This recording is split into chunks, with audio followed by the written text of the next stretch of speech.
Once upon a time, in the 1860s, in an Austrian monastery, there lived a monk named Mendel, Gregor Mendel. Monks had a lot of time on their hand, and Mendel spent his time crossing pea plants. As he did this over and over and over again, he noticed some patterns to the inheritance of the traits from one set of pea plants to the next. By carefully analyzing his pea plants' numbers, he was actually good at math, he discovered 3 laws of inheritance. The first law is the law of dominance. Then we have the law of segregation. Then we have the law of independent assortment. And this was Mendel's life. ¿Te gustó esa parte? Cállese, sí. Hey, I'm Grego Mendel, and I'm going to tell you about my life. So I was born in July 22, 1822, in my family's farm in Hessendorf, Austria. I went to a philosophical school, and that same year, against my father's wishes, I became a monk. But my father didn't want for me to become a monk. He wanted for me to stay in the family's farm. So I have 3 laws. First law is the law of dominance, then we have the law of segregation and the law of independent assessment. And the first law goes like this. In a cross of parents that are pure contrasting traits, only one form of the trait will appear in the next generation. Offsprings that are hybrid for a trait will have only the dominant trait in the phenotype. When I bred pure tall plants with pure short plants, all the new pea plants were tall. Similarly, crossing pure yellow-seeded pea plants and pure green-seeded pea plants produced an F1 generation of all yellow-seeded pea plants. The same was true for other pea traits. So what I noticed was that when the parent plants had contrasting forms of a trait, tall versus short, green versus yellow, the phenotypes of the offsprings resemble only one of the parent plants with the respect to the trait. So I said to myself, Greg, there's a factor that makes short plants short, and there is a factor that makes tall plants tall.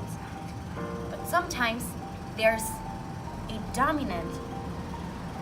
That's the short factor. That was when the Punnett square came in. Then there's the law of segregation, and it goes like this. During the formation of gametes, egg and sperm, the 2 alleles responsible for a trait separate from each other. Alleles for a trait are then recombined at fertilization, producing the genotype of trait of the offspring. The way I figured out is that I got really bored crossing a pure dominant trait with a pure recessive trait over and over again, and getting nothing but a pea plant with the dominant trait as a result, except for gaining more and more evidence of his law of dominance. This probably grew tiresome, and I got, as I said, really bored. So at one point, I took the offspring of a previous cross and processed them. In 1856, Mendel began a decade-long research project to investigate patterns of inheritance. Although he began his research using mice, he later switched to honeybees and plants, ultimately settling on garden peas as his primary model system. Once Mendel had established true breeding pea lines with different traits for one or more features of interest, such as tall versus short height, he began to investigate how the traits were inherited by carrying out a series of crosses. First, he crossed one true breeding parent to another. The plants used in this initial cross are called the pea generation or parental generation. Mendel connected the seeds from the pea generation cross and grew them up. These offspring were called the F1 generation, short for first filial generation.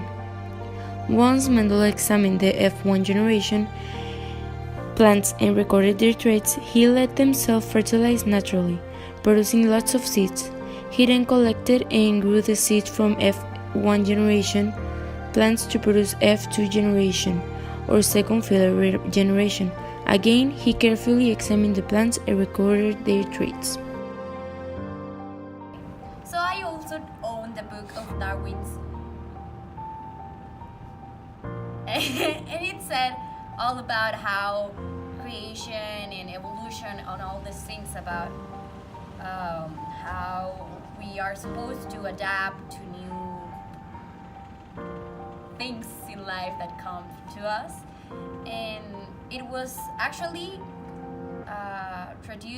translated in German in 1860, so I got the chance to have it in my own language. And there's that and all about what I knew in school influenced in my childhood, and now I'm a great scientist.